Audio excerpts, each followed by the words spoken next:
Muy bien. Hola jóvenes. Hoy día vamos a seguir avanzando con las clases. Esta es una especie de ejercicio, actividad, con la que vamos a tratar de ya de plano introducirnos a la temática de ondas. Así que hoy día lo que vamos a revisar es vibraciones y básicamente modos normales de oscilación en cuerdas. Así que les comparto nuestra clase de hoy día. Bien, perfecto. Entonces, como les decía, hoy día vamos a ver vibraciones en cuerdas.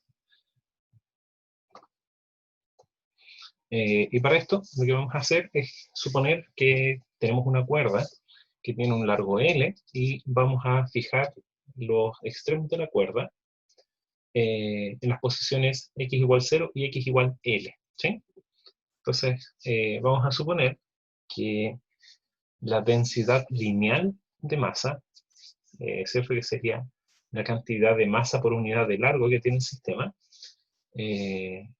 está justamente como es de una la cuerda es con densidad de masa constante y está como la masa total de la cuerda dividido por el largo de la misma, ¿cierto? Entonces de esa forma también estamos diciendo que estamos despreciando las dimensiones transversales de la cuerda versus su largo, ¿sí? Y vamos a suponer que esta cuerda está tensada mediante una tensión T, ¿cierto? Bien. Con este modelo, lo que vamos a suponer ahora es que vamos a producir un desplazamiento en la cuerda, ¿sí? Y en cualquier instante de tiempo eh, podemos ver las siguientes condiciones de tensión y ángulos. Entonces, durante algún instante de movimiento de la cuerda, lo que vamos a tener, por ejemplo, es esta distribución. Este es un segmento de la cuerda. Por ejemplo, voy a cambiar a la otra cámara.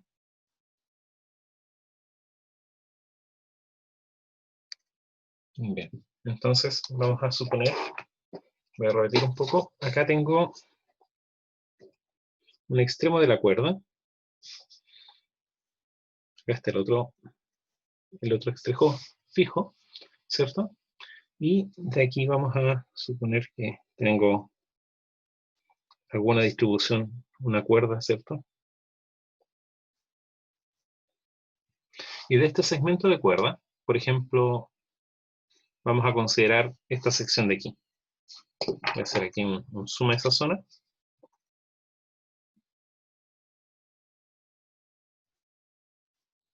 Entonces lo que tenemos en la transparencia es este cuadro, este segmento de cuerda, es lo que estamos analizando en nuestra figura, en nuestro esquema, ¿cierto? Ahora, en este esquema, lo que suponemos es que por el lado izquierdo, por ejemplo, la tensión forma un ángulo θ con respecto, la dirección de la tensión, ¿cierto? Forma un ángulo θ con respecto a la horizontal. Y en el otro extremo del segmento que estamos considerando, tenemos una pequeña variación respecto de este ángulo, ¿sí? O sea, vamos diciendo que el ángulo va variando muy lentamente con respecto a medida que nos vamos desplazando en la cuerda, ¿sí? Si hacemos una descomposición, ahora también lo que estamos suponiendo es que la tensión se mantiene constante en este tramo, ¿sí? Independiente de que tengamos una deformación en la cuerda, de todas formas estamos manteniendo una tensión constante en la misma, ¿sí? Por lo tanto, estas tensiones de acá, vamos a tener que la suma de fuerzas, por ejemplo, a lo largo del eje Y, en este punto me va a quedar T seno de θ más delta θ, menos la tensión en T seno de θ, ¿sí? Entonces, lo que estamos suponiendo es esta tensión de acá menos esta tensión de acá. Entonces, estamos considerando este segmento de cuerda, pero lo estamos considerando, por así decirlo, como un segmento sólido, sobre el cual están actuando entonces estas dos componentes de tensión. En cambio, en el eje X, a lo largo de la horizontal, tomamos las otras componentes y tenemos entonces que, por este lado tenemos coseno de θ más delta θ, y en el otro lado tenemos t menos coseno de θ, ¿sí?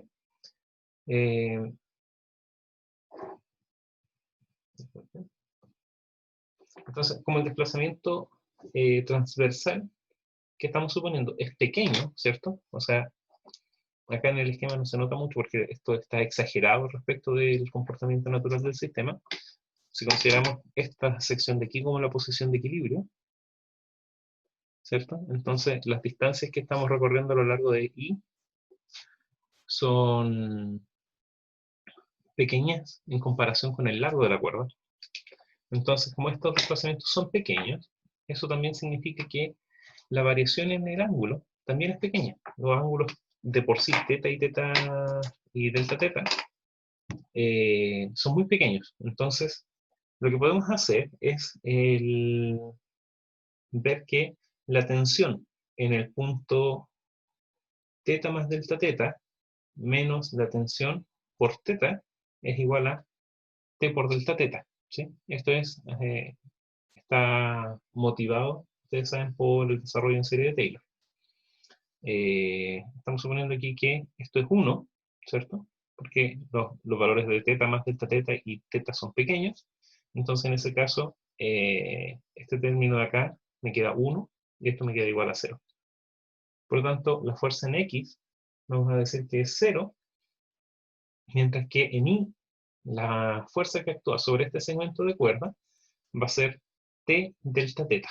¿Sí? O sea, es proporcional a esta variación del ángulo. ¿Sí? Súper. Entonces, de esta expresión, y dos puntos, ¿cierto? La aceleración en I está asociada a la variación temporal de I, mientras que delta teta se puede relacionar con la variación de I con respecto a X. ¿Sí?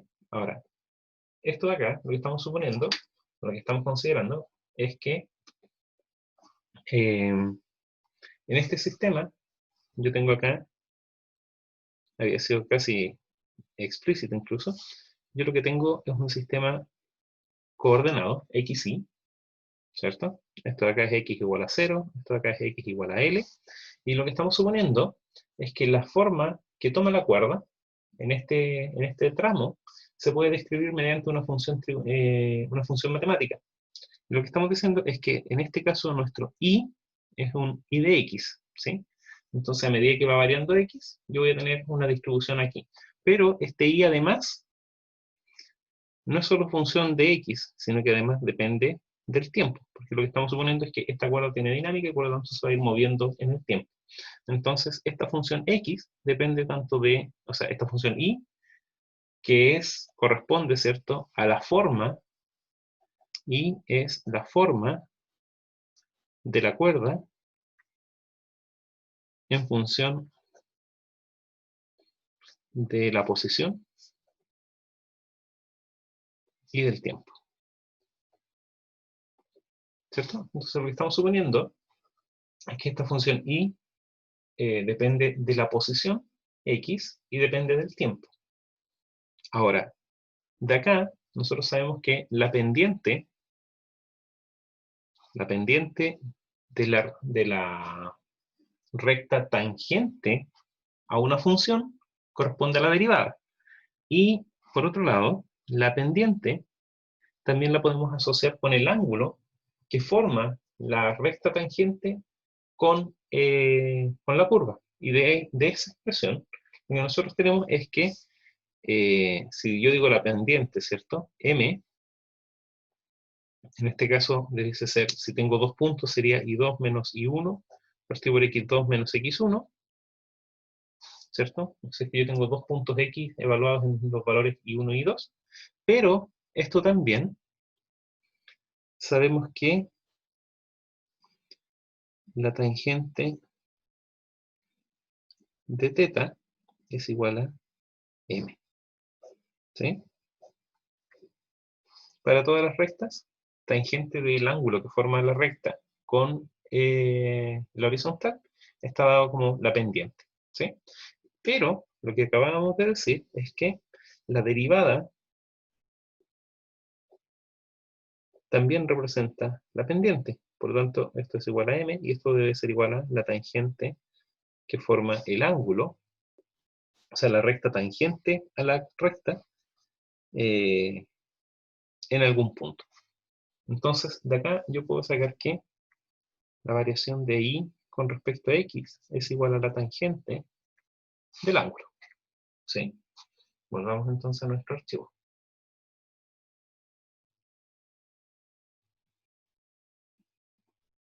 Bien. Entonces, de acá tengo esta expresión que tangente de θ va a ser igual a dI de x. Si derivamos con respecto a θ, entonces me queda aquí la derivada con respecto a θ de tangente de θ, ¿cierto? Esto corresponde a 1 sobre secante cuadrado de θ, ¿sí? Y por otro lado, en el otro lado lo que voy a tener es la derivada de y con respecto a θ, perdón, voy a dejar de compartir. Entonces lo que tengo ahora, por el lado de la derecha tengo, vamos a derivar con respecto a θ, ¿cierto? Entonces tengo la derivada de tangente de θ con respecto a θ, me queda 1 sobre secante cuadrado. Y ahora me queda la derivada de este término con respecto a θ. Entonces esto es d de θ de i a dx, ¿cierto? Pero lo que puedo hacer acá es considerar que x también va en función de θ. Entonces lo que puedo hacer es derivar esta expresión como di a dx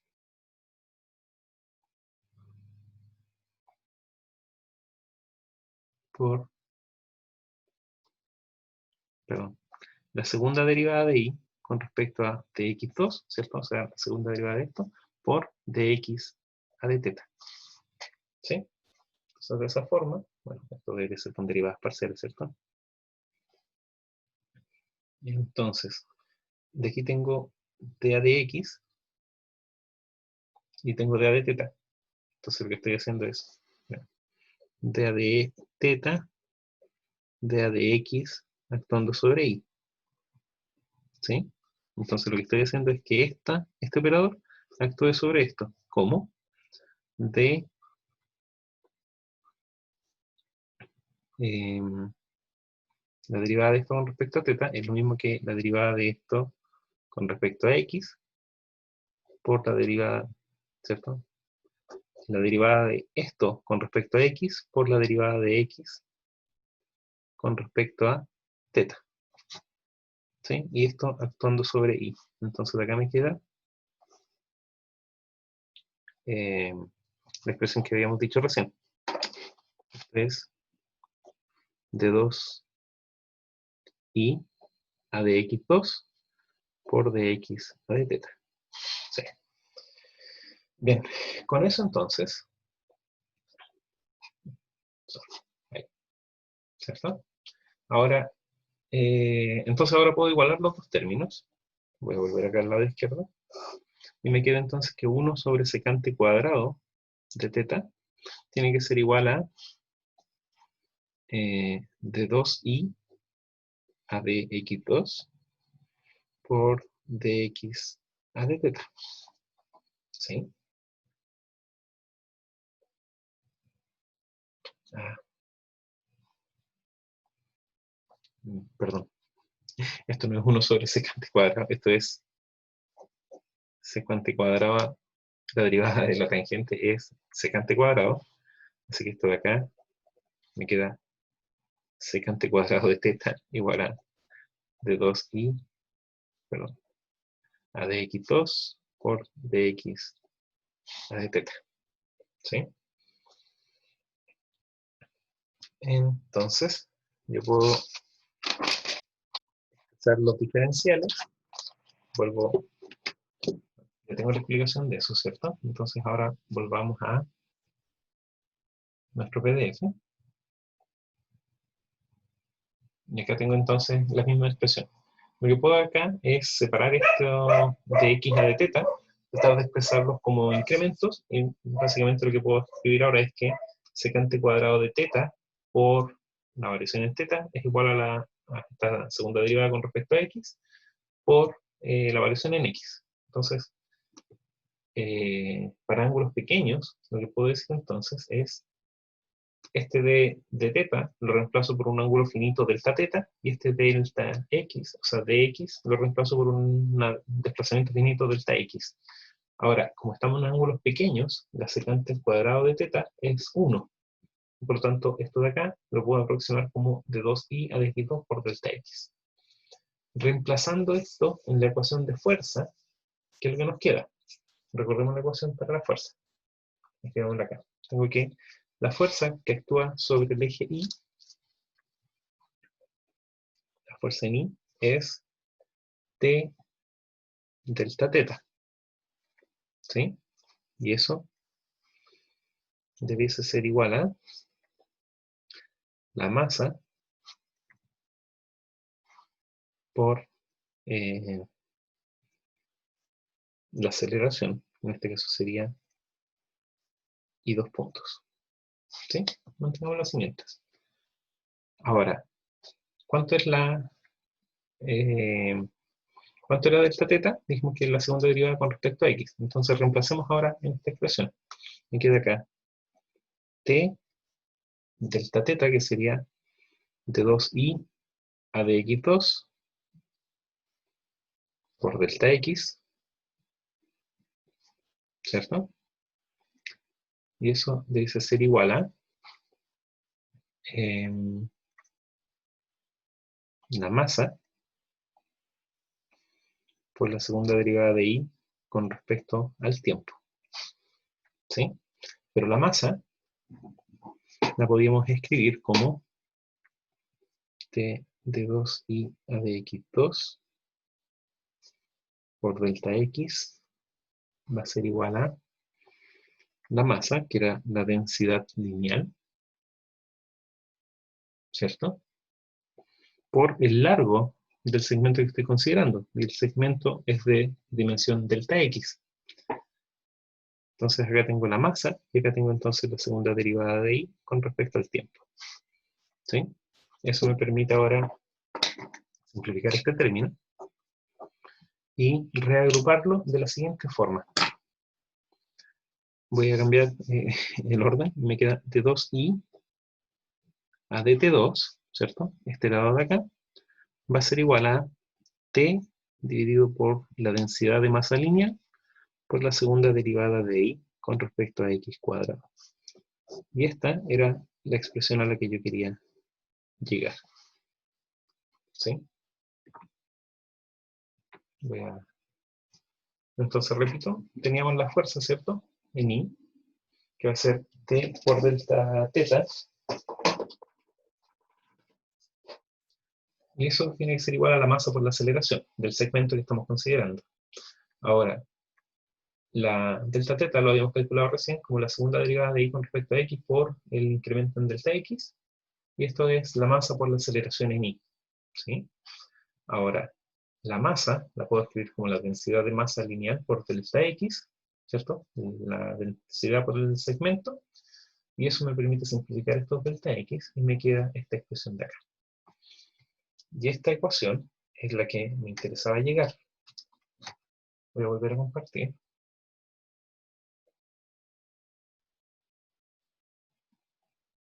Sigamos con nuestro archivo.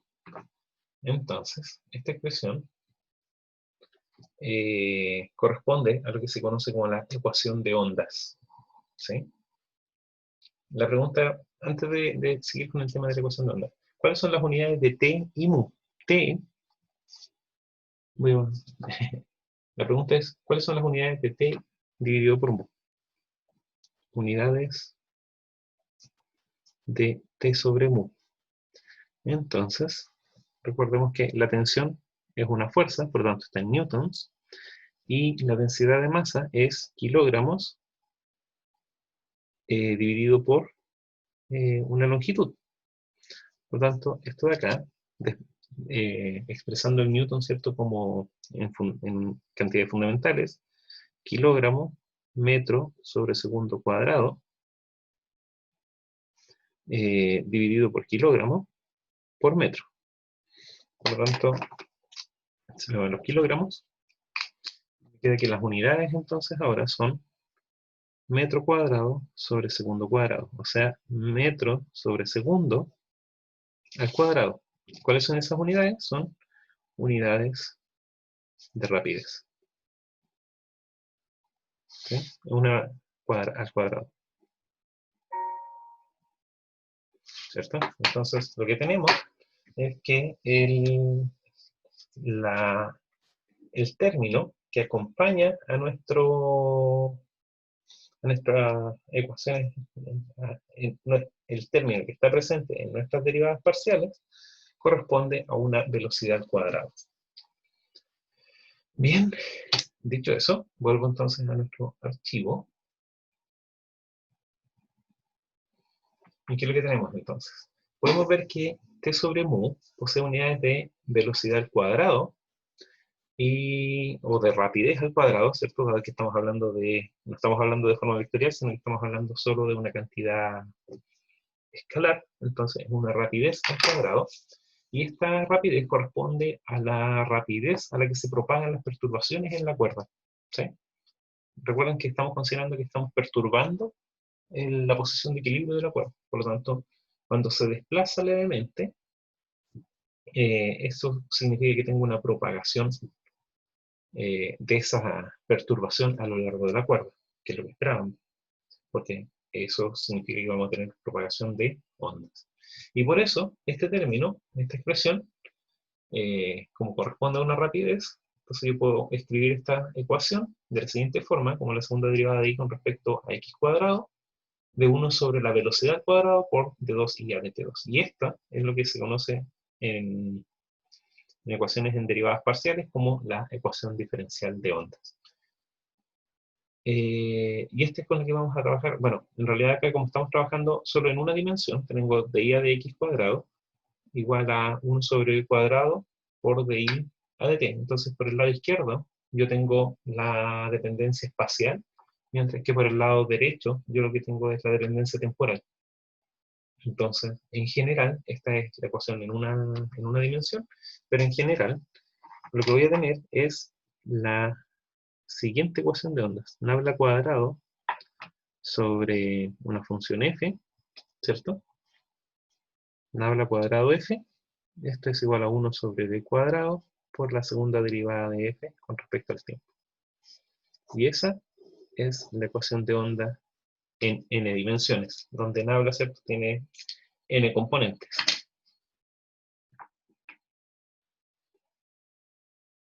Bien. Entonces, ya habiendo dicho eso, ¿qué es lo que necesitamos ahora para proceder? Para resolver esta ecuación diferencial, necesitamos una función f, ¿cierto? O en el caso que estábamos trabajando nosotros, que la función y, sea una solución simultáneamente para la parte temporal y para la parte espacial. Estas funciones, que son solución de esta ecuación, se conocen como funciones de onda, y en general dependen tanto de las coordenadas espaciales como del tiempo. Basado en la experiencia que uno tiene respecto del comportamiento, ¿cierto?, de los sistemas, lo que buscamos en nuestra cuerda o en nuestra solución son modos normales de oscilación del sistema. Y para eso, entonces lo que vamos a suponer, como son modos normales, lo que esperamos es que todos los segmentos del sistema se muevan con la misma frecuencia, que es como la definición de lo que habíamos visto de modos normales. Entonces, lo que estamos buscando ahora es que toda la dependencia temporal del sistema dependa de una única frecuencia, de esta frecuencia omega.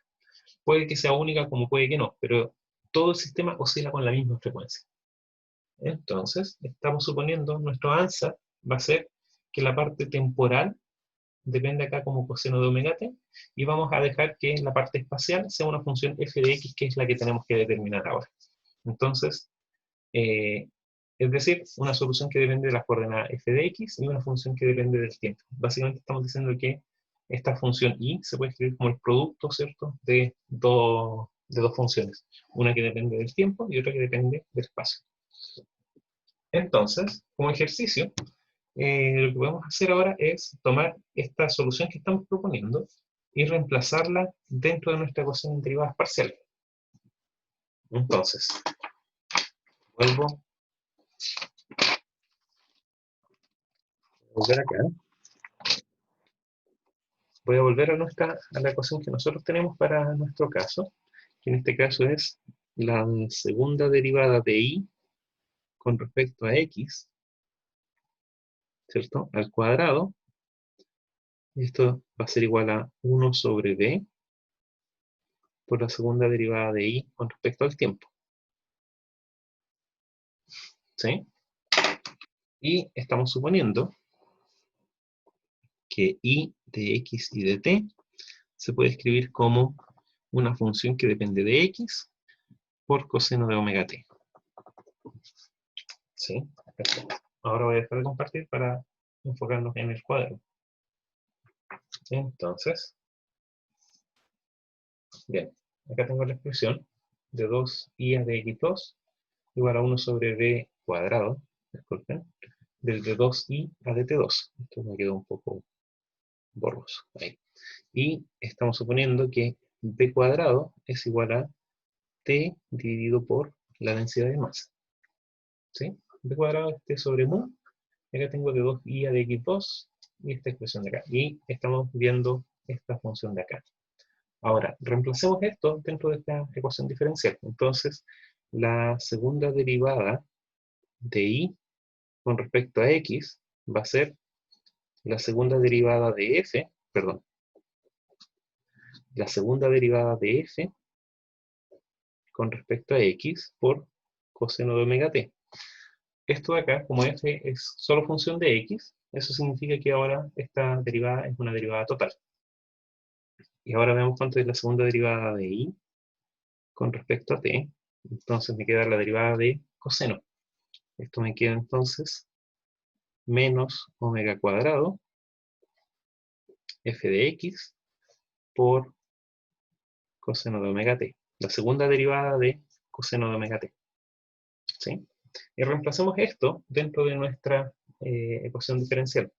Eso significa entonces, dejemos todo esto, significa que de 2i a de x2 sería la segunda derivada de f con respecto a x por coseno de omega t tiene que ser igual a 1 sobre b cuadrado por la segunda derivada de y con respecto al tiempo. Esto sería esto de acá. Entonces me queda acá menos omega cuadrado f de x coseno de omega t. Ahora voy a reordenar términos. Y esto me queda la segunda derivada, voy a escribirlo así. f2', ¿cierto? La segunda derivada de f con respecto a x coseno de omega t más omega cuadrado b cuadrado f coseno de omega t igual a 0. ¿Sí? Pero, como estamos buscando la solución para la parte espacial, esto debiese ser independiente, por así decirlo, de la parte temporal. Y por lo tanto, a pesar de que coseno pueda eventualmente ser 0 para algunos valores, vamos a suponer que estamos trabajando o sea, en su mayoría no va a ser factor esto.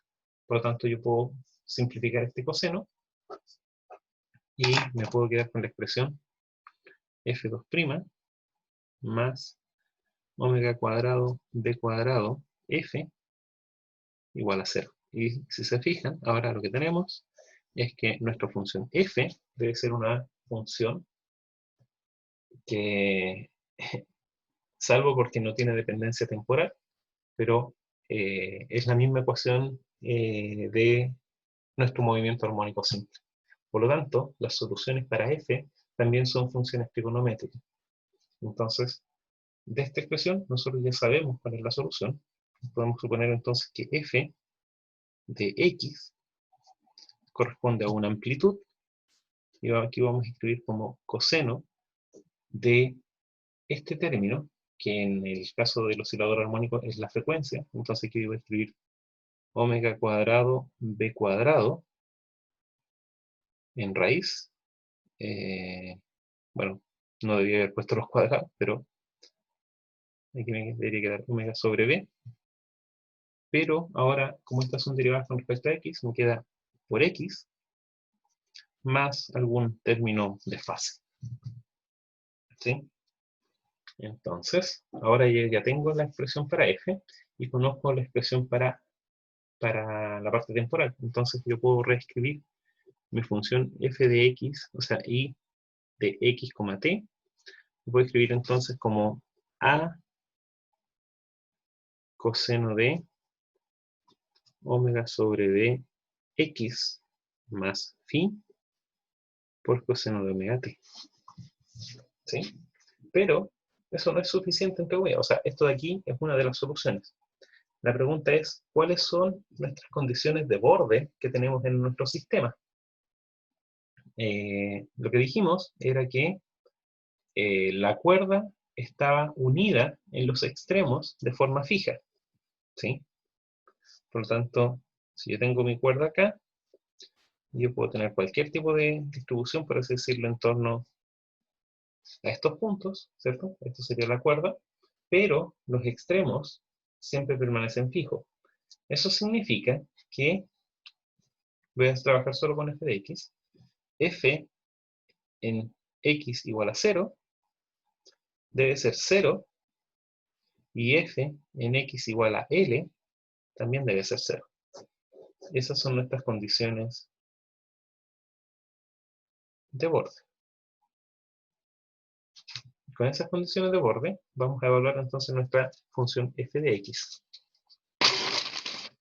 Entonces vamos a tener f de x igual a coseno de omega sobre b x más phi, f en x igual a 0, igual a f en x igual a l, igual a 0. ¿Sí? Ese es nuestro problema. Y en un segundo voy a bajar un poco acá la luz. Okay.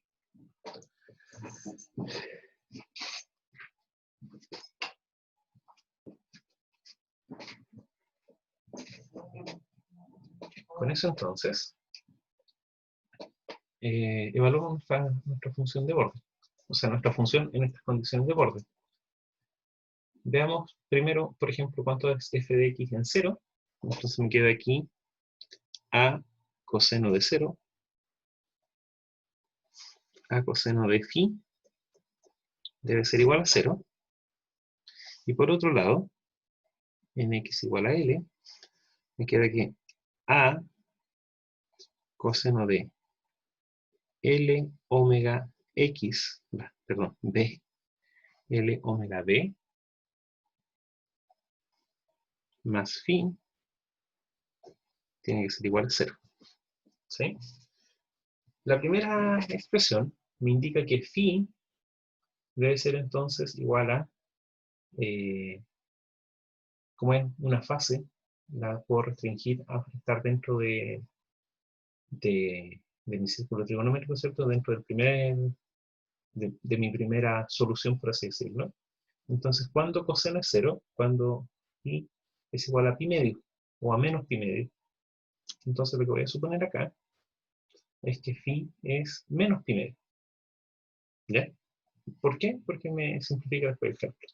Entonces, acá, esto significa que phi lo puedo escribir como menos pi medio.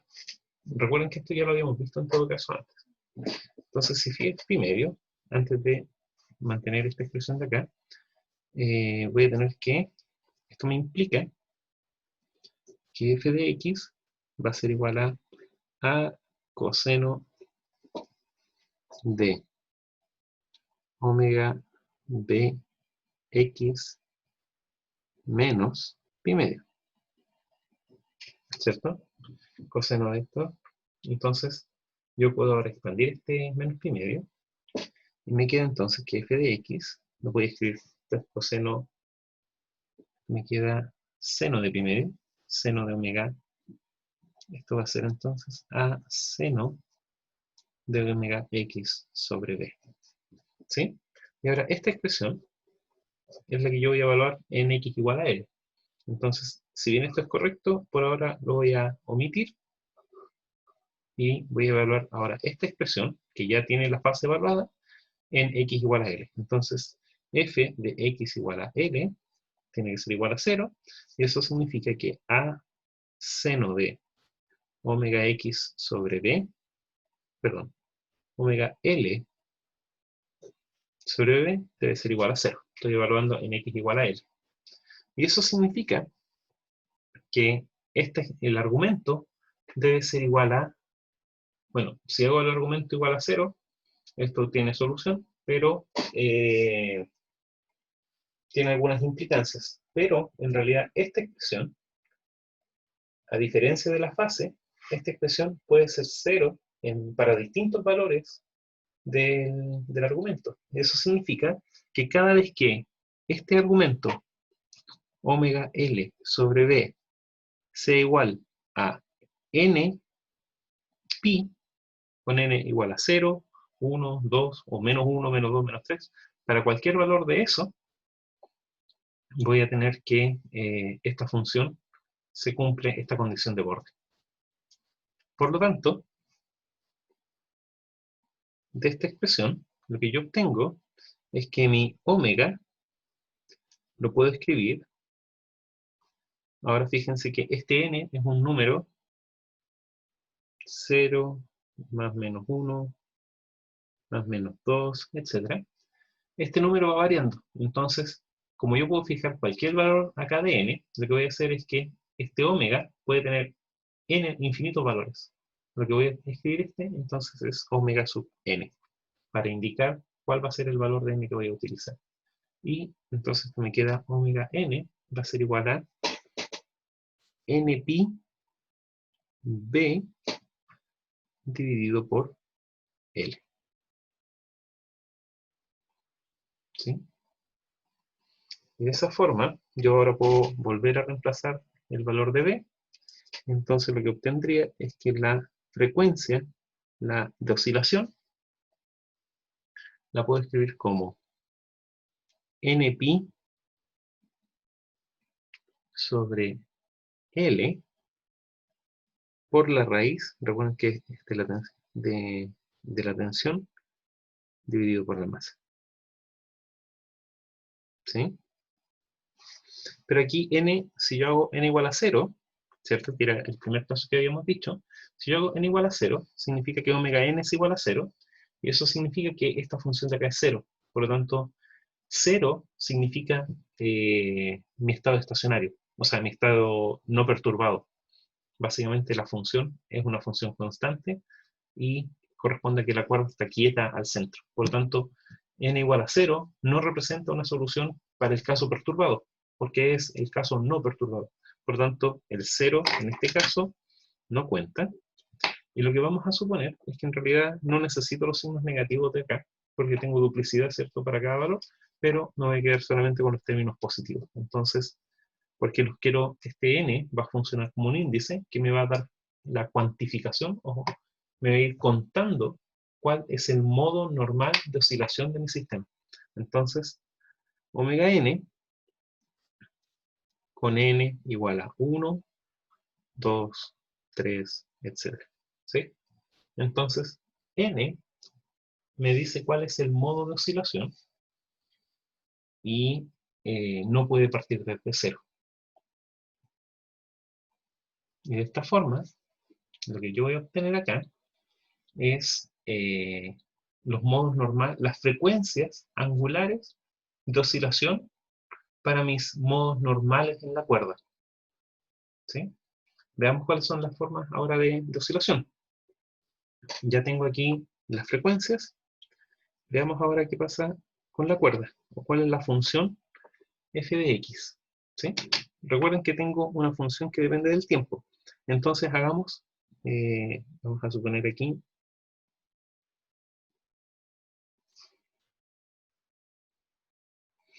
voy a tomar como ejemplo tres casos.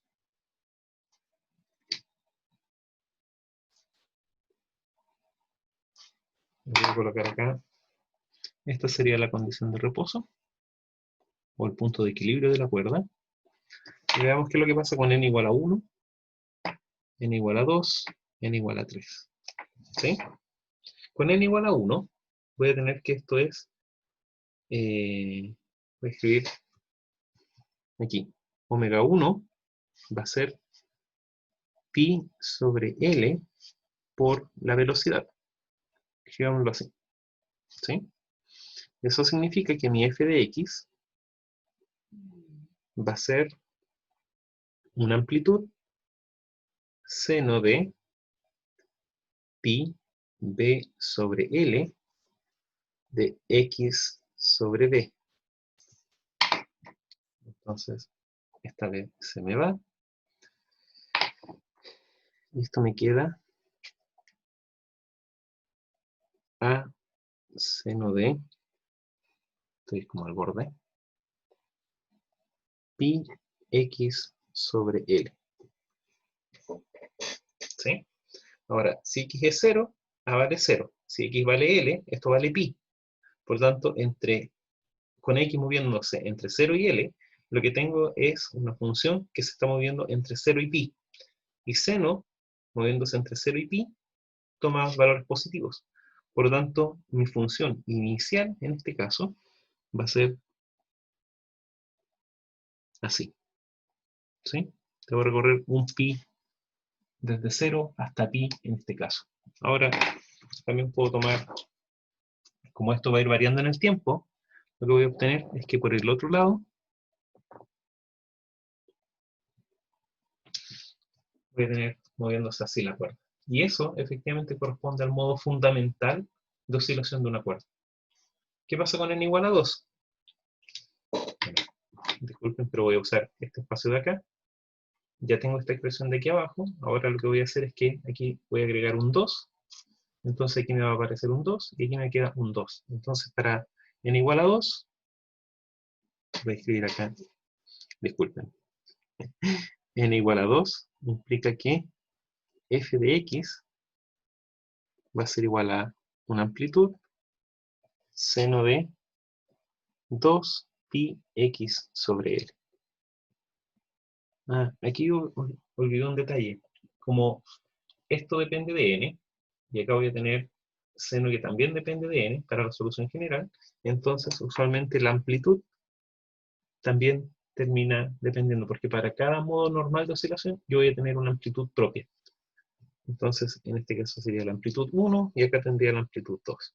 Pero si se fijan, ahora tengo 2pi x sobre L. Por lo tanto, cuando x vale 0, la función parte en 0. Cuando x vale L, la función vale 2pi.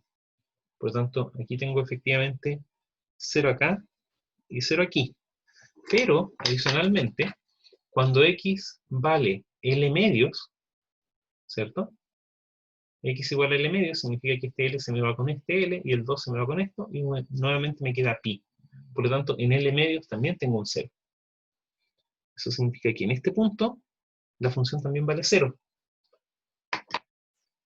Y ahora debo moverme desde 0, pasando por pi, pasando por 2pi. Por lo tanto, la función ahora me va a quedar una función positiva acá, negativa acá, y eso me daría cuenta del segundo modo normal. A medida que va variando el tiempo, esto de aquí debe quedar así. ¿Sí? Entonces, aquí aparecen la forma de oscilación de la cuerda. Modo normal 1, modo normal 2, y el modo normal 3, fíjense que aquí el 1 tiene dos puntos fijos que no se mueven. N igual a 2 tiene 3 puntos que no se mueven. 1, 2, 3. N igual a 3, lo que vamos a tener son 4 puntos donde la función no se mueve. Veamos de nuevo cómo. N igual a 4 significa que, perdón, N igual a 3 significa que aquí voy a tener lo mismo. A sub 3, seno de 3 pi dl, voy a tener la misma simplificación y aquí me va a aparecer ahora un 3. Entonces, n igual a 3, significa que f de x va a ser igual a sub 3 seno de 3pi x sobre L. 3pi x sobre L. Por lo tanto, x igual a 0, nuevamente tengo 0. X igual a L, ahora tengo 3pi. Y ahora voy a tener, cuando L es igual a 1/3, L tercios, entonces este L se me va, el 3 se me va con eso, y me queda pi. Entonces en L tercios voy a tener un punto. Cuando x es igual a 2L tercios, voy a tener 2x, el L se me va, 2L tercios, entonces el 3 se me va con el 3, el 2 se me va con el L se me va con el L, y acá me va a quedar 2pi, por lo tanto también vale 0. Y ahora lo que necesito es que entre este punto y este punto recorro 2pi, y ahora tengo que agregar un pi adicional. Entonces voy a tener acá, voy a tener aquí, ¿cierto? Y le voy a agregar otro valor hasta pi. Entonces,